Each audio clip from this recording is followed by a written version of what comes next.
Assalamualaikum warahmatullahi wabarakatuh. Alhamdulillahilladzi arsala rasulahu bil huda wa dinil haq liyudhhirahu 'alad dini kullihi wa kafa billahi syahida. Allahumma atlik alsinatana bitilawati kitabik warzuqna tilawatan sahihatan fasihatan mutabiqatan lil manquli an Rasulillahi sallallahu alaihi wasallam min ghairi ziyadatin wala nuqsan ma'at tadabburi wa tafakkur wal amal. Amin Allahumma amin. Ikhwafillah rahimakumullah, ma'asyiral muslimin rahimakumullah. Membaca Al-Quran merupakan ibadah yang bernilai tinggi di sisi Allah Subhanahu wa taala. Oleh karenanya Allah Subhanahu wa taala melalui lisan Rasulullah sallallahu alaihi wasallam menjanjikan pahala pada setiap huruf yang kita baca. Dan Allah Subhanahu wa taala juga memerintahkan kepada kita sebagai orang yang beriman untuk membaca Al-Quran dengan sebaik-baiknya, sebagaimana dalam firman-Nya yang mulia, a'udzubillahi minasyaitonirrajim, warattilil qur'ana tartila. Dan bacalah Al-Quran dengan tartil yang optimal. Allah memerintahkan kepada kita untuk membaca Al-Quran dengan bacaan yang paling baik, dengan bacaan yang maksimal. Maka perlu kita ketahui bersama bahwa bacaan yang sempurna, bacaan yang tartil ini adalah bacaan yang dicontohkan oleh Rasulullah sallallahu alaihi wasallam. Kemudian sahabat beliau yang mulia Ali bin Abi Thalib karamallahu wajhah mengatakan bahwa tartil di sini maknanya adalah tajwidul huruf wa ma'rifatul wuquf. Mengetahui hak-hak setiap huruf hijaiyah dan mengetahui kapan kita harus berhenti, kapan kita harus waqaf, dan kapan kita harus memulai bacaan. Ikhwafillah rahimakumullah, dalam memperdalam ilmu tajwid, mendalami ilmu tajwid, kita akan membahas berbagai macam istilah-istilah dalam tajwid. Yang paling mendasar adalah makharijul huruf, tempat keluarnya huruf. Dan kita juga perlu mengetahui karakteristik atau sifat-sifat dari setiap huruf yang kita keluarkan dari lisan kita. Kemudian akan ada pembahasan mengenai hukum-hukum mat, hukum-hukum non mati dan tanwin, dan lain sebagainya.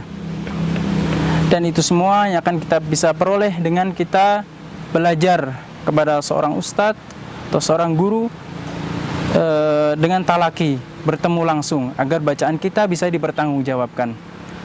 Pada kesempatan kali ini kita akan membaca surat Al-Fatihah dan nanti akan kita uraikan bersama mengenai hukum-hukum bacaan yang ada di dalamnya. A'udzu billahi minasyaitonir rajim. Bismillahirrahmanirrahim. Alhamdulillahi rabbil alamin. Ar-Rahmanir-Rahim. Maliki yaumiddin. Iyyaka na'budu wa iyyaka nasta'in.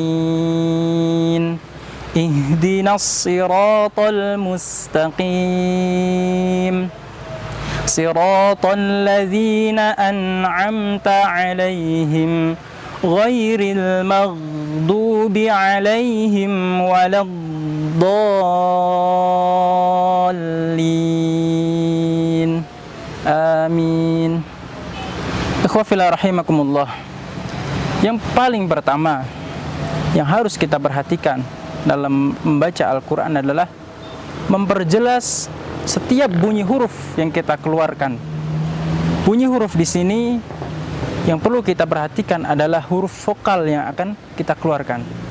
Dalam bahasa Arab hanya ada 3 huruf vokal, yaitu bunyi A, bunyi I, dan bunyi U. Adapun bunyi O itu adalah huruf asli, berasal dari huruf asli, seperti bunyi Shad, To, Ro, dan lain sebagainya. Namun secara harokat hanya ada 3 tadi. Ketika kita mengucapkan huruf yang berharokat fathah, maka wajib bagi kita untuk memperjelas bunyi fathah tersebut agar tidak menyerupai huruf yang lain. Contoh dalam kita melafalkan ta'awud tadi. A'udzu. Kita perhatikan huruf hamzah di sini berharokat fathah. Maka jangan sampai ketika kita mengucapkan fathah bunyinya berubah menjadi a'udzu, nah menjadi huruf e. Maka kita perjelas agar bunyinya menjadi a. Kemudian huruf dhammah yang berharokat dhammah harus kita sempurnakan bunyinya menjadi bunyi u. A'udzu. Nah, begitu juga dengan huruf dzalnya. Bunyi huruf u jangan sampai menjadi huruf o. A'u. Nah, ini merupakan kesalahan yang sering terjadi di kalangan kita. Kemudian huruf yang berharokat kasrah perlu juga kita perjelas. Contohnya dalam lafal bismillahirrahmanirrahim. Nah, hi. Nah, harus kita jelaskan di sana bahwa bunyinya adalah huruf i. Baik, ikhwah fillah rahimakumullah. Kita akan jabarkan mengenai Al-Fatihah ini masih secara umum, ya. Yaitu berangkat dari kesalahan yang sering terjadi di kalangan kita. Contohnya ketika kita membaca satu kata dalam ta'awud tadi. A'udzu billahi asyaitoni. Mat lain yang ada di sini sering terjadi kesalahan syaitoni. Karena dibaca terlalu cepat. Sehingga lain yang harusnya bunyinya syaitoni menjadi syaitoni. Nah, ini merupakan kesalahan yang harus kita benahi pula. Itu dalam ta'awud.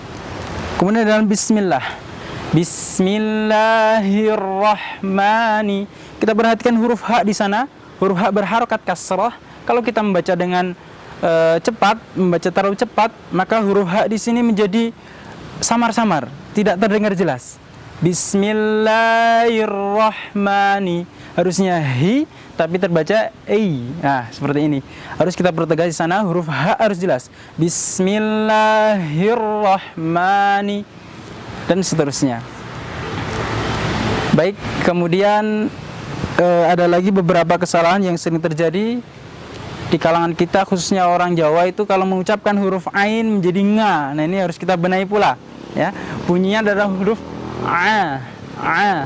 Alhamdulillahi rabbil alamin. Alamin. Ya, makhrajnya adalah di tenggorokan. Ya, alhamdulillahi rabbil alamin. Ar-Rahmanir Rahim, Maliki yaumiddin. Iyyaka na'budu wa iyyaka nasta'in. Sekarang kita pertegas lagi pada lafal kata al-mustaqim. Al-mustaqim, ya. Kita perhatikan huruf mim di sana berharokat dhammah. Harokat dhammah, maka kita harus membulatkan bibir kita maju ke depan, atau mudahnya diistilahkan dengan monyong ke depan, ya. Al-mustaqim. Mustaqim. Sin harus ditarik lagi karena sin bukan berharokat dhammah, dia berharokat sukun, maka harus kita balikan. Al-mustaqim. Nah, seperti itu. Siratal ladzina an'amta. An'amta juga seperti itu, tidak boleh memantul. An'amta. Ya. Baik, demikian sedikit penjelasan secara umum mengenai surat Al-Fatihah. Semoga kita bisa mengambil pelajaran dari yang sedikit ini. Sekian, billahi taufik wal hidayah. Assalamualaikum warahmatullahi wabarakatuh.